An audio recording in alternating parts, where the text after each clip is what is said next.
Bismillahirrahmanirrahim. Barkanku da shigowa cikin channel ɗina mai suna Ramsi TV. Mai sauraro kada ku manta da ku danna subscribe, ku yi like, ku yi sharing, ku yi comment, don haka ne zai ƙara min ƙarfin gwiwa cewa da kawo muku shirye-shirye masu daɗin gaske. A kasance tare da ni a cikin wannan littafi mai suna kaddarar Mira. Kaddarar Mira kashi na 5. Subhanallah, na shiga uku. Mira, na'am momi, me ya faru ne? Wallahi kina tsoratar da ni momi.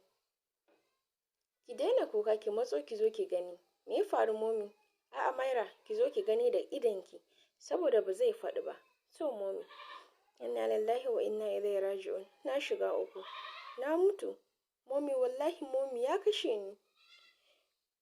Cikin wannan maganan take kwatsam sai ga kiran Aibi. Mira ta yi sauri ta ɗaga waya tana cewa kai azzalumi ne, mugu, macuci, munafiki, shaiɗan, dabba, ɗan iska, ba zan taɓa yafe maka ba. Sai Hajiya ta karɓi tana cewa me yasa ka yi mata haka? Me yasa? Hajiya, rashin gane ni ne ya sanya kike tambaya na. Mai sauraro, a nan za ku san waye Aibi, me haɗinsa da Hajiya, wato maman Mira, da kuma dalilinsa na yau Mira abin da ya yi. A kasance tare da ni a wannan karan na sauraron wannan wane ne Aibi, da kuma shin me dalilinsa na yin hakan. Shekara 25 baya, Hajiya, wato maman Mira, lauya ce mai zaman kanta. An taɓa samun wani kes na fyaɗe wanda a lokacin Aibi shine yayar wacce aka yi wa fyaɗe. Kuma a wannan lokacin Aibi ba shi da iyaye, kuma talakawa ne da ƙyar suke cin abinci sau 2 a rana. Da kes na fyaɗe ya bayyana, abokin mahaifinsu ya ba da tashi gudunmawar na ganin an hukunta wanda ya yi fyaɗen. Amma hakan ya gagara saboda iyayen wanda ya yi fyaɗen suna da kuɗi da kuma mulki. Haka suka bi ta baya suka biya Hajiya miliyoyin kuɗaɗe. Aka kashe kes ɗin. A ƙarshe ma sai aka yi wa Aibi kazafi, aka kulle shi na shekara 2 a gidan kaso.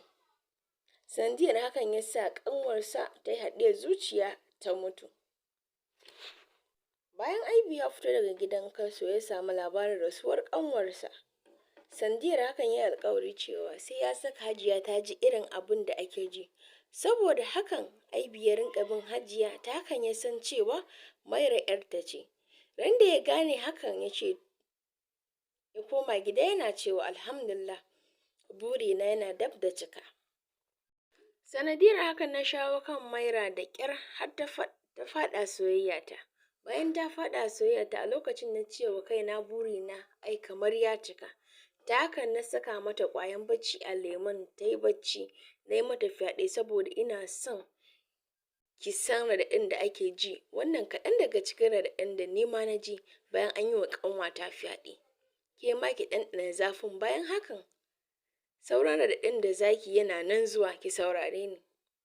Ki saurari Aibi. Aibi, don Allah ka yafe mu. Don Allah kar ka yi komai. Don Allah Aibi, kai haƙuri. Kwatsam sai Aibi ya kashe wayarsa. Inna lillahi wa inna ilaihi raji'un. Momi, na shiga uku. Momi kin kashe ni wallahi. Daman sanadiyar abin da kika yi wa Aibi da ƙanwarsa shine dalilin na yin abin da ya yi mun. Momi, why? Why did you do that? Why? You could have helped him. Mira ki haƙuri, wallahi ban taɓa tunanin wannan ranar zai zo ba. Shi yasa ake cewa what goes around come around.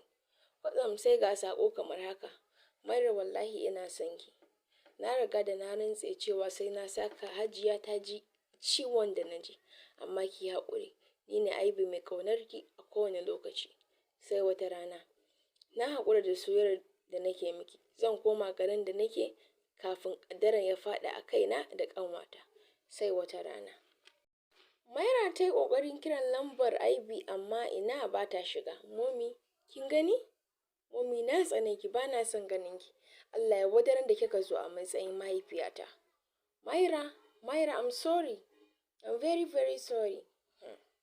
Mai sauraro, wannan fa shine abin da Hajiya ta yi wa Aibi, ya sa Aibi ya riga alƙawarin cewa sai ya hukunta ta. Wannan kenan labarin Aibi a saurin Mira kenan. A kasance tare da ni har zuwa ƙarshen wannan littafi mai suna kaddarar Mira. Mai sauraro kada fa ku manta da ku danna subscribe, ku yi like, ku yi comment. Da hakan ne zai ƙara min ƙarfin gwiwan ci da kawo muku shirye-shirye masu daɗin gaske. A yi subscribe ba.